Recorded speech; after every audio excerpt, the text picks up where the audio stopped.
नमस्कार साथियों, स्वागत है आपका अपने इस YouTube चैनल इजी सिलेक्शन में। मैं ओम सिंह बाटी। आज अपन जो टॉपिक स्टार्ट किया था, अपन ने न्यूक्लिक एसिड, उसके डीएनए के बारे में अपन ने पढ़ लिया था। आज बात करेंगे दूसरा न्यूक्लिक एसिड जो है आरएनए। किसके बारे में बात करेंगे? आज आरएनए के बारे में बात करेंगे। आरएनए का जो फुल फॉर्म होती है उसको कहते हैं ribo nucleic acid. Ribo nucleic acid कहते हैं, जो एक दूसरे प्रकार का इम्पोर्टेंट क्या है? न्यूक्लिक अम्ल है। यह क्या होता है? ये इसका मुख्य कार्य तो होता है प्रोटीन संश्लेषण का कार्य करता है। ये मुख्य कार्य इसका क्या होता है? प्रोटीन संश्लेषण का होता है। लेकिन कुछ वायरस वगैरह जो जीव होते हैं उनके अंदर ये क्या करता है? आनुवंशिक पदार्थ के रूप में कार्य करता है। आनुवंशिक पदार्थ के रूप में भी कार्य करने का कार्य करता है। लेकिन इसका मुख्य कार्य आपको याद रखना है कि आरएनए, डीएनए होता है, वो आनुवंशिक सूचनाओं को एक पीढ़ी से दूसरी पीढ़ी में ले जाने का कार्य कौन करता है? वो डीएनए करता है। लेकिन आरएनए का इंपॉर्टेंट कार्य होता है वो प्रोटीन संश्लेषण होता है। उसके साथ साथ ये कुछ वायरस वगैरह होते हैं, उनमें आनुवंशिक पदार्थ के रूप में कार्य करते हैं। और ये जो आरएनए होता है, ये आरएनए मुख्य रूप से कोशिका द्रव्य और केंद्रिका, न्यूक्लियस जिसको कहते हैं, इन दोनों के अंदर पाया जाता है। मुख्य रूप से पाया जाता है। किसके रूप में होता है? टीआरएनए के रूप में और एमआरएनए के रूप में। टीआरएनए और एमआरएनए के रूप में कोशिका द्रव्य के अंदर ये उपस्थित रहता है। ये आपको याद रखना है। फिर ये जो एमआरएनए होता है या जो आरएनए होता है वो और कहाँ पाया जाता है? जो माइटोकॉन्ड्रिया है और हरित लवक है, इनमें भी माइटोकॉन्ड्रिया और हरित लवक के अंदर भी ये क्या पाया जाता है? आरएनए पाया जाता है। तो ये जो यहाँ जो इतना लिखा है, इसमें मैं आपको इम्पोर्टेंट बता दूँ कि आपको ध्यान रखना है कि आरएनए की फुल फॉर्म राइबोन्यूक्लिक एसिड होता है। ये आरएनए आनुवंशिक सूचनाओं को स्थानांतरण में भी कार्य करता है। किसमें? वायरस वगैरह होता है उनमें। बाकी इसका मुख्य कार्य होता है वो क्या होता है? प्रोटीन संश्लेषण होता है। ये आरएनए कोशिका द्रव्य में टीआरएनए और एमआरएनए के रूप में रहता है। केंद्रिका में भी उपस्थित रहता है। उसके अलावा ये जो आरएनए होता है वो माइटोकॉन्ड्रिया और हरित लवक में भी पाया जाता है। कुछ पादप वायरस जैसे कि टोबैको मोजाइक वायरस, टीएमवी होता है, उसके अंदर ये आनुवंशिक पदार्थों के रूप में कार्य करता है। ये आपको याद रखना है। आगे बात करें, ये देखो पहले अपन ने बताया था कि डीएनए होता है वो क्या होता है? डबल स्ट्रैंड होता है। लेकिन आरएनए जो होता है वो आरएनए क्या होता है? सिंगल स्ट्रैंड होता है। सिंगल स्ट्रैंड या एक सूत्री जिसको भी कहते हैं कि आरएनए की स्ट्रक्चर कैसी होती है? सिंगल स्ट्रैंड होती है। डीएनए की स्ट्रक्चर कैसी होती है? डबल स्ट्रैंड होती है। तो डीएनए की द्विकुंडलित संरचना किसने दी थी? वाटसन वक्रिक ने डीएनए की डबल कुंडलित संरचना को समझाया था। ये आपको ध्यान रखना है। फिर एक लिखा है कि एस ओकावा ने आरएनए के कृत्रिम संश्लेषण के लिए उनको नोबेल पुरस्कार भी दिया गया। तो ये सीधा सा एक फैक्ट है कि एस ओकावा एक वैज्ञानिक थे जिन्हें आरएनए के कृत्रिम संश्लेषण के लिए एक क्या दिया गया था? नोबेल पुरस्कार भी दिया गया था। फिर आते हैं आरएनए की संरचना, स्ट्रक्चर ऑफ आरएनए। आरएनए की संरचना की बात करें तो मुख्य रूप से आरएनए होते भी दो प्रकार के हैं। कौन कौन से होते हैं? मुख्य रूप से दो प्रकार के होता है। एक तो होता है जेनेटिक आरएनए। मैं इधर ऊपर बता देता हूँ। आरएनए के दो प्रकार होते हैं। एक होता है जेनेटिक आरएनए और दूसरा होता है non genetic RNA. Non genetic RNA, ये दोनों आपको टाइप भी ध्यान रखना है कि आरएनए के प्रकार कितने होते हैं। दो प्रकार होते हैं। एक होता है जेनेटिक आरएनए और दूसरा होता है non genetic RNA. Non genetic RNA क्या होता है? वो आरएनए के जो होता है वो आनुवंशिक पदार्थों को एक पीढ़ी से दूसरी पीढ़ी में पहुंचाने का कार्य नहीं करता है, प्रोटीन संश्लेषण का कार्य करता है। फिर आगे बात करते हैं स्ट्रक्चर ऑफ आरएनए। आरएनए की संरचना या स्ट्रक्चर, ये क्या होता है? सबसे पहले तो आपको ये ध्यान रखना है कि संरचना इसकी किसके समान होती है? डीएनए के समान होती है। लेकिन आपको ये याद रखना है कि ये क्या होता है? एक सूत्री होता है, सिंगल स्ट्रैंड होता है। एक सूत्री होता है, सिंगल स्ट्रैंड होता है। ये आपको ध्यान रखना है। फिर इसमें निम्न रासायनिक पदार्थ पाए जाते हैं। कौन कौन से होता है?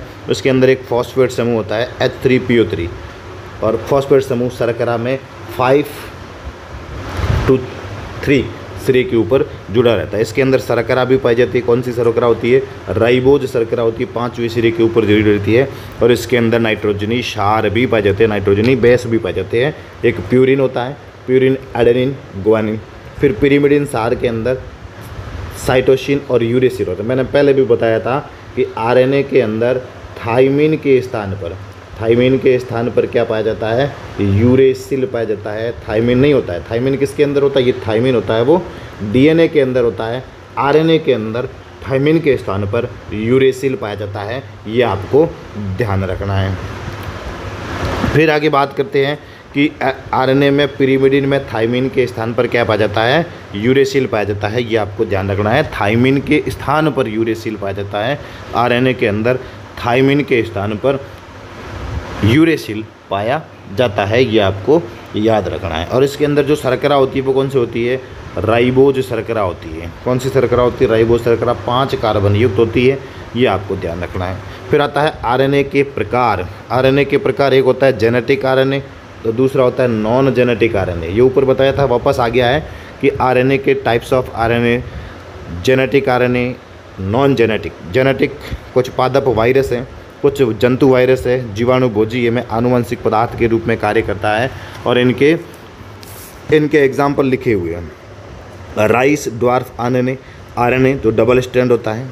फिर tobacco mosaic virus TMV single strand RNA होता है। इन्फ्लुएंजा वायरस होता है, वो सिंगल स्ट्रैंड आरएनए होता है। पोलियो वायरस होता है, उसको सिंगल स्ट्रैंड होता है। जीवाणु भोजी MS2 सिंगल स्ट्रैंड आरएनए होता है। और कुछ डबल स्ट्रैंड आरएनए वाले भी हैं, उनको भी देखेंगे। लेकिन नॉन जेनेटिक कौन कौन से हैं, डबल स्ट्रैंड वाले देख लिए ना। डबल स्ट्रैंड वाला कौन सा, ये rice dwarf virus double strand है, ये आपको याद रखना है। और फिर नॉन जेनेटिक डीएनए की बात करते हैं, जिसमें डीएनए आनुवंशिक पदार्थ होता है। डीएनए आनुवंशिक पदार्थ होता है, उनमें आरएनए क्या होता है, नॉन जेनेटिक होता है। आरएनए क्या करता है, केवल प्रोटीन संश्लेषण का कार्य करता है। इनमें जेनेटिक के रूप में कौन कार्य करेगा, डीएनए होता है, वो इनमें जेनेटिक के रूप में कार्य करता है। फिर नॉन जेनेटिक जो आरएनए होते हैं उसके 3 प्रकार होते हैं। कौन कौन से 3 प्रकार होते हैं, एक होता है mRNA, एक होता है rRNA और एक होता है tRNA। ठीक है, mRNA, rRNA, tRNA, तीनों आरएनए के 3 प्रकार होते हैं। डीएनए के भी 3 प्रकार थे, ADNA, BDNA, ZDNA। जो वाटसन व क्रिक व डीएनए था वो मैंने बताया था, कौन सा डीएनए था, BDNA था, वो वाटसन व का क्रिक का डीएनए था। तो mRNA, rRNA और tRNA, ये आरएनए की 3 टाइप्स है, ये आपको ध्यान रखने हैं। फिर mRNA की खोज किसने की थी, ये आपको ध्यान रखना है। जैकब व मोनार्ड ने mRNA की खोज की थी। ये टोटल आरएनए का कितना % होता है, 5% होता है। और ये अस्थायी आरएनए होता है। कौन सा होता है, अस्थायी आरएनए होता है। इसका नाम दिया था, इसका नाम जो दिया था वो जैकब व मोनार्ड ने दिया था। इसको कहते हैं संदेश वाहक आरएनए, दूत आरएनए, पूरक आरएनए। छोटा जीवन काल होता है इसका, जीवन काल सबसे छोटा होता है, जीवन काल छोटा होता है। और ये कोशिका द्रव्य में प्रोटीन संश्लेषण के लिए आनुवंशिक सूचनाओं को पहुंचाने का कार्य करता है। इस मैसेंजर आरएनए कहते हैं, संदेशवाहक आरएनए कहते हैं, जो क्या करता है, प्रोटीन संश्लेषण के लिए सूचनाओं को, जो आनुवंशिक जेनेटिक इन्फॉर्मेशन होती है उनको पहुंचाने का कार्य करता है। और यह प्रोटीन संश्लेषण के लिए टेम्पलेट का कार्य करता है। क्या करता है, टेम्पलेट का कार्य करेगा। कौन, mRNA करता है। फिर आता है rRNA, राइबोसोमल आरएनए जिसको कहते हैं। और ये टोटल आरएनए का कौन सा कितना % होता है, 80% होता है, 80% होता है। इसमें राइबोसोम उपस्थित होता है। लंबा जीवन काल, ये छोटा जीवन काल था, ये लंबा जीवन काल है। सबसे अधिक स्थायी आरएनए होता है वो कौन सा होता है, rRNA होता है। फिर इसके अंदर गुआनिन और साइटोसिन की मात्रा, साइटोसिन नहीं होता, हाँ, इसके अंदर गुआनिन और साइटोसिन की मात्रा सबसे अधिक होती है। लेकिन इसमें थाइमिन के स्थान पर क्या पाया जाता है, यूरेसिल पाया जाता है, ये आपको ध्यान रखना है। गुआनिन और साइटोसिन की मात्रा अधिक होती है। राइबोसोम का मुख्य घटक होता है ये राइबोसोम का मुख्य घटक कौन सा आरएनए होता है, rRNA होता है, ये आपको ध्यान रखना है। फिर इसका कार्य क्या है, प्रोटीन संश्लेषण के समय mRNA को राइबोसोम की उप इकाइयों पर जोड़ने तथा पुनः मुक्त करने का कार्य कौन करता है, rRNA करता है। प्रोटीन संश्लेषण के समय mRNA को राइबोसोम की सब यूनिट्स होती है ना, जो जैसे 70 राइबोसोम की 2 सब यूनिट्स होती है, 80 की होती है, उनको आपस में जोड़ने तथा पुनः मुक्त करने का कार्य कौन करता है, ये आपको ध्यान रखना है, rRNA करता है। फिर आता है इसको घुलनशील आरएनए भी कहते हैं, सॉल्यूबल। tRNA को कहते हैं घुलनशील, तो ये सॉल्यूबल तो ये होता है। tRNA ये 15% होता है विलेय आरएनए या सॉल्युबल आरएनए भी कहा जाता है। ये स्वतंत्र रूप से कोशिका द्रव्य के अंदर पाया जाता है। और 1965 के अंदर यीस्ट में एलेनिन टीआरएनए का अध्ययन किया था। किसने किया था? एलेनिन ने किया था। टीआरएनए का अध्ययन किया था, जिसका मॉडल क्लोवर लीफ मॉडल की आकृति कैसी होती है? पत्ती के समान होती है। इसकी दो आकृतियाँ होती है, एक 2D आकृति होती है और 3D आकृति होती है। इसकी जो द्वितीयक संरचना होती है उसकी आकृति कैसी होती है? एल आकार की होती है। ये अभी क्वेश्चन असिस्टेंट प्रोफेसर के अंदर पूछा था। और उसका जो 3D होती है उसकी संरचना कैसी होती है? पत्ती के समान होती है, क्लोवर लीफ मॉडल के समान होती है। ये आपको ध्यान रखना है। फिर क्लोवर लीफ मॉडल आकृति मेथी की पत्ती के समान होती है। दी किसने थी? रॉबर्ट हॉली, H.G. खुराना और नीरेनबर्ग ने। इन तीनों ने मिलकर किसका निर्माण किया था? टीआरएनए का क्लोवर लीफ मॉडल किसने दिया था? हॉली, खुराना और नीरेनबर्ग ने दिया था। उसके बाद में प्रोटीन संश्लेषण, ये ऊपर एक चीज़ और लिखी थी, इसको थोड़ा सा देख लेते। क्या लिखा था? कहाँ था? एक चीज़ लिखी हुई तो थी, चलो आगे देखते हैं। नोट करके लिखा कि प्रोटीन संश्लेषण के समय टीआरएनए विभिन्न अमीनो अम्लों को राइबोसोम की सतह पर लाने का कार्य करता है। कौन करता है? टीआरएनए है, वो क्या करता है? अमीनो अम्लों के स्थानांतरण में सहायक होता है। प्रोटीन संश्लेषण के समय जो अमीनो अम्ल होते हैं वो राइबोसोम की सतह पर लाने का कार्य कौन करता है? ट्रांसफर आरएनए या टीआरएनए करता है। प्रोटीन संश्लेषण के समय टीआरएनए महत्वपूर्ण भूमिका निभाता है। प्रोटीन संश्लेषण में सहायक होने के कारण टीआरएनए को क्रिक ने अडेप्टर आरएनए भी कहा था। क्या कहा था? अडेप्टर आरएनए या एआरएनए भी कहते हैं। इसको क्या कहते हैं? एआरएनए भी कहते हैं या अडेप्टर आरएनए भी कहते हैं। तो ये टीआरएनए का क्लोवर लीफ मॉडल है, यहाँ पर जो है वो बताया गया है। ठीक है, टीआरएनए क्लोवर लीफ मॉडल है। इसके अंदर 4 भुजाएं होती है, एक ग्राही भुजा, एक एंटीकोडन भुजा, एक टी लूप सी भुजा वाला ये होता है। ये 3 भुजाएं होती है। स्ट्रक्चर आपको इसकी ध्यान रखना है, किताब के अंदर बनी हुई है, आप जाके देख लेना। फिर आगे शब्द आता है जीन शब्द आता है। क्या शब्द आता है? जीन शब्द। हाँ, उसमें आप थोड़ा संशोधन करना। उसमें पहले मैंने बताया था ना कि जो क्लोवर लीफ मॉडल होता है उसकी 2 संरचनाएं होती है। उसकी 2 संरचनाएं कौन कौन सी होती है? एक उसकी द्वितीयक संरचना होती है, द्विविमीय संरचना होती है। एक द्वितीयक संरचना होती है और दूसरी कौन सी होती है? तृतीयक संरचना होती है। दूसरी कौन सी होती है? तृतीयक संरचना होती है। एक 2D होती है और एक 3D होती है। ये आपको ध्यान रखना।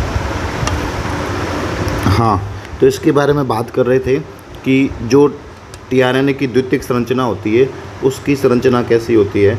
क्लोवर लीफ के समान होती है। और ये जो तृतीयक संरचना होती है उसकी जो आकार होता है, उसकी जो संरचना होती है वो एल आकार की होती है या एल शेप की होती है। ठीक है, तो ये आपको ध्यान रखना है। और ये असिस्टेंट प्रोफेसर के अंदर पूछा है, बहुत अच्छा क्वेश्चन है, पूछा जा सकता है सेकंड ग्रेड के अंदर। आपको सीधा सा ये ध्यान रखना है।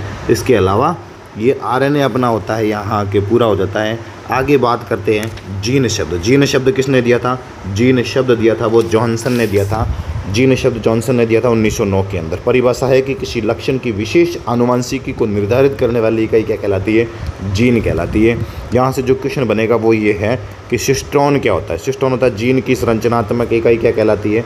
सिस्ट्रॉन कहलाती है। डीएनए का सबसे बड़ा खंड होता है, उसको क्या कहते हैं? सिस्ट्रॉन कहते हैं। जीन की संरचनात्मक इकाई। रिकॉन होते हैं, रिकॉम्बिनेशन की इकाई होती है। रिकॉम्बिनेशन की इकाई होती है। म्यूटोन होती है, म्यूटेशन की यूनिट होती है, म्यूटेशन की इकाई होती है। रेप्लिकॉन, रेप्लिकेशन की इकाई होती है। कॉम्प्लॉन, कॉम्प्लीमेंशन की इकाई होती है। और ऑपेरॉन होती है, विशिष्ट क्रियात्मक इकाई होती है, जिसको क्या कहा जाता है? ऑपेरॉन होता है। तो ये जितनी भी है, सिस्ट्रॉन है, रिकॉन है, म्यूटोन है, रेप्लिकॉन है, कॉम्प्लॉन है, ऑपेरॉन है, ये सब आपको याद रखना है। जीन को परिभाषित करने की आधुनिक अवधारणा शिमार बेंजर ने दी थी, ये आपको याद रखना है। इसके अलावा और आगे बात करते हैं तो सेंट्रल डोगमा का सिद्धांत आ जाता है। इसके बारे में बात करेंगे। अगला कितना वीडियो रह जाता है? हाँ, अब आगे वाली बात करेंगे, अगले वीडियो में करेंगे। आज के इस वीडियो में आरएनए को मैंने आपको बता दिया है। कौन सा पढ़ाया? आरएनए पढ़ा दिया है।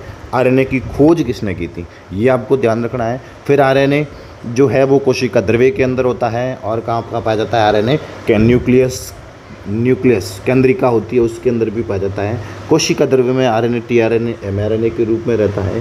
फिर आरएनए के 3 जो नॉन जेनेटिक आरएनए है उसमें एमआरएनए, टीआरएनए और आरआरएनए, ये तीनों को बारे में बताया है, तो इसको आपको ध्यान रखना है। जहाँ से भी क्वेश्चन बनने की संभावना रहती है वो आपके सेकंड ग्रेड का क्वेश्चन लगभग जो नोट्स शॉर्ट नोट्स बनाए हुए आरबीएससी की किताब से बनाए हुए, ग्रेजुएशन की किताब से भी उठाए हुए हैं। तो जो इम्पोर्टेंट पॉइंट और भी ऐड करने थे वो भी मैंने करवा दिए। तो आज के इस वीडियो में इतना ही। बहुत बहुत धन्यवाद।